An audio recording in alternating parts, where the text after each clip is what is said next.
semua. Saat ini saya berada di kantor sekretariat PKK, Program Kesejahteraan Keluarga Kota Bekasi di uh, kantor pemerintah Kota Bekasi. Ya, senang sekali saya saat ini bisa langsung bertemu dengan Ketua PKK Kota Bekasi, Ibu Wiwi Hargono Triadianto.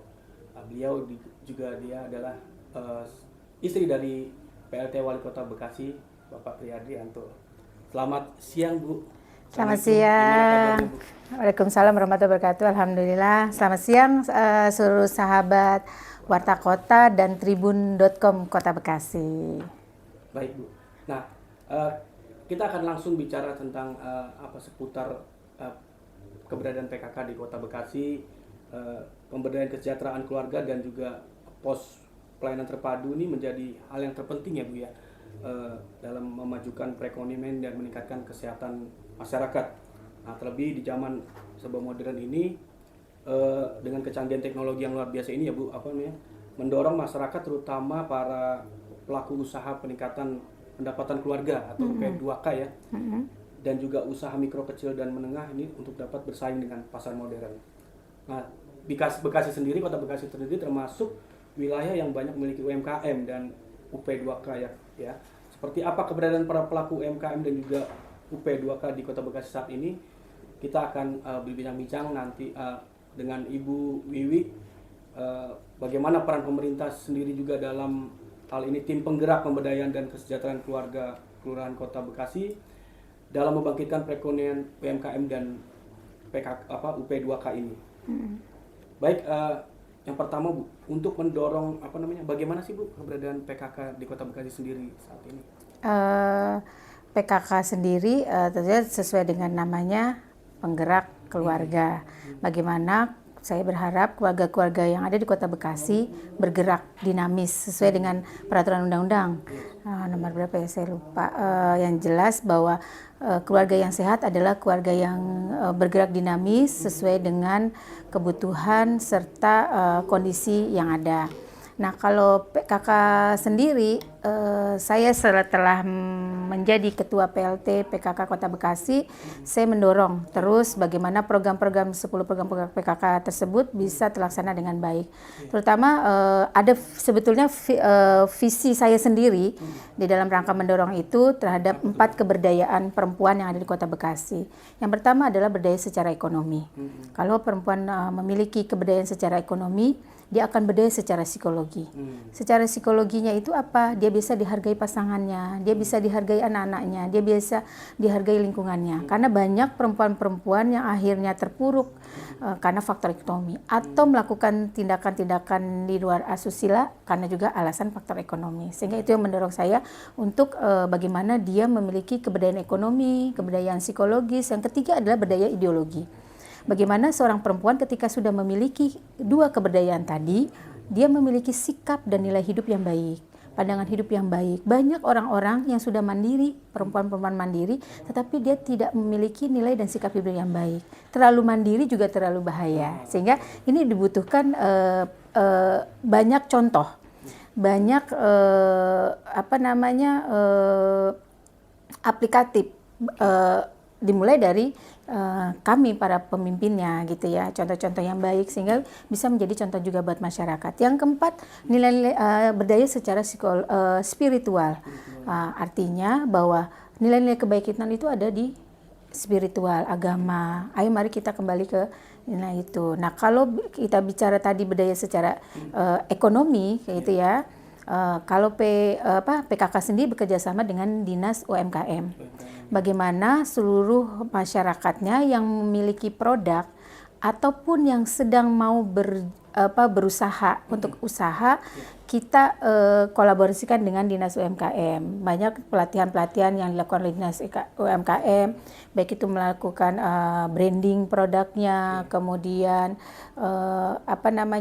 perizinannya, PIRT, halal, NEB gitu ya semuanya. Karena banyak saya lihat ibu-ibu tuh dari hobi memasak, kemudian disukai suami, kemudian berani berjualan di lingkungan, kemudian nah ini kan harus ada peningkatan kualitas, peningkatan apa namanya terhadap mindset dirinya dia sendiri dengan juga produknya. Karena gini, ada orang yang cuma hobi juga berjual, tetapi dia tidak bisa mindset bahwa ini harus ada modal untuk gitu lah. Jadi sehingga kita banyak bekerja sama dengan banyak hal dengan dinas-dinas terkait tentunya. Nah tadi terkait menarik sekali tuh Bu ya, jadi dari rumah tangga ternyata mereka bisa diberdayakan ya untuk bisa memajukan perekonomiannya. Iya, gitu. iya. Nah sejauh apa peranan yang diberikan PKK sendiri untuk terutama keluarga-keluarga ibu-ibu ini ya Pak, supaya mereka punya potensi untuk meningkatkan perekonomian mereka, seperti tadi misalnya memasak, ternyata masakannya tuh bisa untuk dijual layak gitu. Seperti apa Bu peranannya, dan juga kendala yang dihadapi apa sih Bu? Mungkin masih banyak ibu-ibu yang mereka yang tadi Ibu bilang agak malas, maksudnya mau mengembangkan diri mereka, ternyata mereka sebenarnya punya potensi. Yang dilakukan oleh PKK adalah memberikan banyak pengetahuan dan pemahaman, memberikan banyak contoh, gitu ya. Ada sebagian orang yang melihat bahwa ini sia-sia, tapi ketika dia melihat contohnya, ada banyak keberhasilan dari yang dianggap sia-sia itu, sehingga memotivasi untuk bergerak, melakukan hal yang sama, walaupun mungkin butuh lingkungan yang sehat. Makanya saya bilang yang terus memotivasi bahwa dia mampu, dia bisa, dia akan bisa membangun branding diri maupun branding produknya kalau dia mau belajar, karena orang cuma mau ngelihat enak ya, ibu itu sukses gitu ya, produknya sukses, tetapi nggak ingin bergerak, nggak ingin bertanya, nggak ingin berkelompok, mencari lingkungan-lingkungan yang memotivasi itu. Nah itu juga susah. Nah tugasnya ibu-ibu PKK ini bagaimana terus memberikan pemahaman, memberikan ilmu pengetahuan, dan mencoba memberikan link-link saluran apa yang mereka butuhkan dan mereka harus lakukan. Gitu. Biasanya kita jemput bola atau seperti apa Bu, supaya kita bisa tahu di lingkungan misalnya di kelurahan ini ternyata ada banyak ibu-ibu yang punya potensi untuk dikembangkan. Kita seperti jemput bola atau kan ketua TPPKK itu ada di wilayah kecamatan, ada di wilayah kelurahan, dan masing-masing harus menggali potensinya di dalam. Nah dari situ saya biasanya berkomunikasi dengan ibu camat, dengan ibu lurahnya, mana yang bisa kita dorong untuk meningkat lagi gitu. Kayak kemarin melalui dinas DP3A gitu ya, kita karena kan PKK di bawah dinas DP3A itu melakukan seminar penguatan ekonomi keluarga. Jadi membuka mindset gitu kan. Terus kemarin juga nanti akan ada marketing gitu ya, terkait dengan branding dan lain-lain. Karena ini udah zamannya udah digital ya. Ada pembekalan ya. Ada pembekalan. Nah kesulitannya adalah banyak kader-kader PKK itu sendiri ibu-ibu udah tua, gitu ya. Dan mereka sudah nyaman di zona nyaman, sehingga agak sulit kita untuk beradaptasi dengan digitalisasi dan memberikan pemahaman, sehingga memang harus pelan-pelan. Makanya saya bilang coba cari kader-kader yang muda yang bisa dilakukan untuk pendampingan gitu, karena kita nggak bisa berpaku pada situasi yang ada, karena zaman terus berkembang, zaman terus berubah. Kalau kita seperti itu pasti kita akan ditinggal, kota ini akan ditinggalkan gitu, karena nggak mampu bersaing dengan kota yang lain gitu ya, nggak mampu menciptakan generasi-generasi baru atau menarik generasi-generasi yang muda ini untuk terjun. Dan saya salut tuh di RW berapa ya, daerah Jati Asih kalau nggak salah ya, itu ada PKK milenial.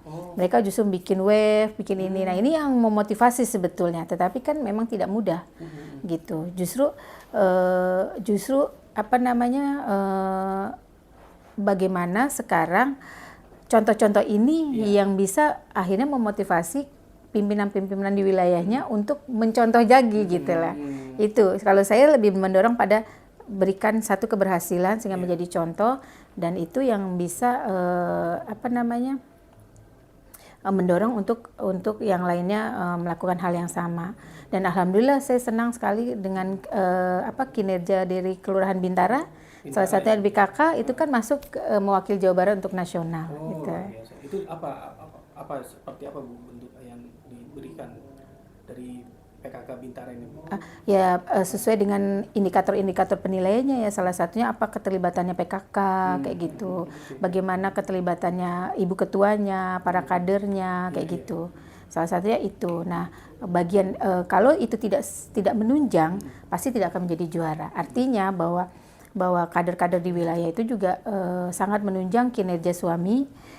Ibu ketua PKK di wilayah itu menunjang kinerja suami, juga menunjang kinerja wilayahnya gitu. Ya. Nah, ini masih seputar di bidang ekonomi dulu Bu.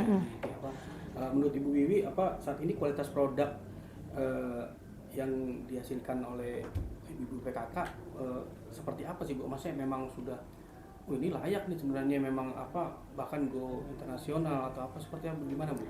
Kalau melihat saya melihat produk-produk yang dihasilkan Kota Bekasi, UMKM-nya itu udah luar biasa. Luar biasa Bu. Saluran pemasaran pun sudah mulai kita banyak gulirkan melalui bazar-bazar, ya kan, termasuk sekarang di Jumat Berkah yang ada di Kota Bekasi. Kemudian kita masuk juga ke GoFood, ke pasar-pasar retail sudah masuk, ke Indomaret, kayak gitu ya, ada beberapa. Nah, tinggal memang walaupun belum maksimal, tinggal memang terus didorong para pelakunya untuk mencoba banyak hal, tidak hanya yang dilakukan oleh pemerintah. Jadi harus dari si pelaku usahanya juga. Tetapi pemerintah Kota Bekasi terus berupaya bagaimana mereka untuk terus naik kelas. Bagaimana mereka mempersiapkan produknya, kualitas produk, kemudian perizinannya. Karena mereka udah bagus nih, tapi males ngurusnya gitu ya. Jadi kan nggak mungkin kita terus jemput bola satu persatu para pelaku, tetapi memang harus keinginan dari pelaku itu sendiri. Nah, tapi artinya untuk produk-produk yang dari UMKM itu sebenarnya layak juga Bu sebenarnya bersaing dengan layak di luar negeri gitu. Layak. Ada beberapa yang sudah memang masuk keluar, termasuk fashion. Saya pertama waktu Bapak dilantik menjadi wakil wali kota Bekasi, saya membawa batik Bekasi ke fashion show di Paris. Bekasi ya? Iya, pasti di Paris sana. Diterima oleh kedutaan besar sana. Jadi di Den Haag dan Paris, Belanda dan Paris. Gitu ya, selama 1 minggu di sana. Dan banyak juga produk-produk yang sekarang yang dilakukan para pengrajinnya Kota Bekasi, salah satu dimulai dari para UMKM yang sudah go internasional. Gitu, terutama saya lebih banyak melihat di fashionnya. Gitu ya, karena besok nih akan berangkat ke Kizinitan, itu Akaila, kemudian Nina Nugroho, ke Paris Van Java. Jadi banyak sebetulnya, hanya tinggal kita dorong untuk exposure terhadap media, bahwa ini merupakan bagian dari pelaku usahanya Kota Bekasi. Ini merupakan bagian dari pelaku produknya Kota Bekasi gitu ya. Nah, artinya di era yang digitalisasi ini sekarang memang PKK lagi gencar-gencar juga Bu ya, supaya pelaku UMKM, ibu-ibu bisa melek digital ya Bu ya. Oh iya, karena memang itu gitu. yang tidak bisa kita tinggalkan. Seiring dengan zaman, maka harus juga dirubah pelan-pelan. Pertama, saya menjadi ketua TPPKK Kota Bekasi, yang saya lakukan, saya menginstruksikan seluruh wilayah untuk memakai media sosial. Sehingga apa yang dilakukan wilayah, saya tahu. Mereka melakukan pembinaan dan lain-lain ya. Terus kebetulan berkaitan dengan itu juga nggak lama ada lomba media sosial dari provinsi. Walaupun kita belum juara, nggak apa-apa. Buat saya langkah-langkah itu harus dilakukan. Kalau tidak, kita akan ketinggalan banyak hal gitu ya. Perkembangan zaman udah menuntut itu. Kita lihat produk-produk kayak dulu BBM ya. Ketika dia nggak upgrade, ya sudah, akhirnya dilupakan dan berganti dengan saya tidak ingin Kota Bekasi seperti itu gitu ya. Ya, artinya saat ini masyarakat pun ketika Ibu menyerukan itu ya, ayo melek digital, melek digitalisasi, mereka juga terus berupaya ya Bu ya, berjalan berjalan apa namanya nggak stuck gitu ya. Oke. Iya, saya lihat semangat kadernya Semangatnya. luar biasa. Mereka bilang walaupun saya ibu-ibu tua, kami ingin belajar. Jadi saya ada tim saya yang mengajarkan itu untuk media sosial dan sekarang sudah mulai bagus dibanding yang dulu ya gitu ya. Oke.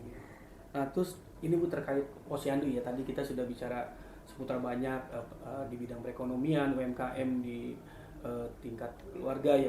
Sekarang kita mau terkait posyandu, bagaimana sebenarnya peran dan peranan posyandu di Kota Bekasi saat ini, Bu? Posyandu itu kan merupakan kebutuhan fasilitas yang diberikan pemerintah secara untuk memenuhi kebutuhan dasar kesehatannya masyarakat ya. Nah, selama ini sudah berjalan dengan baik, alhamdulillah. Kita menghimbau seluruh masyarakat yang yang memiliki balita gitu ya, untuk datang ke posyandu.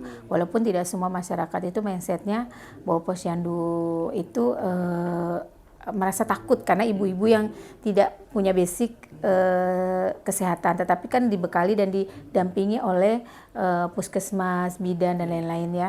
Nah, posyandu yang ada di Kota Bekasi sendiri sudah multifungsi. Ada PKR, Bina Keluarga Balita, Bina Keluarga Remaja, Bina Keluarga Lansia. Kayak tadi saya tuh ke Posbindu kayak gitu ya. Artinya semua lini masyarakat kesehatan dasarnya harapannya terpantau dan penting menurut saya indikator kebahagiaan itu mulai dari kesehatan gitu ya.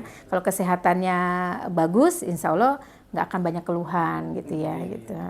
Nah, jumlah anggota posyandu saat ini mencapai berapa orang, Bu? Apakah sudah mengcover ke semua wilayah? Jumlah anggota posyandu sekitar 15 ribuan. 15 ribuan. Kalau posyandunya sendiri sekitar 1.500-an.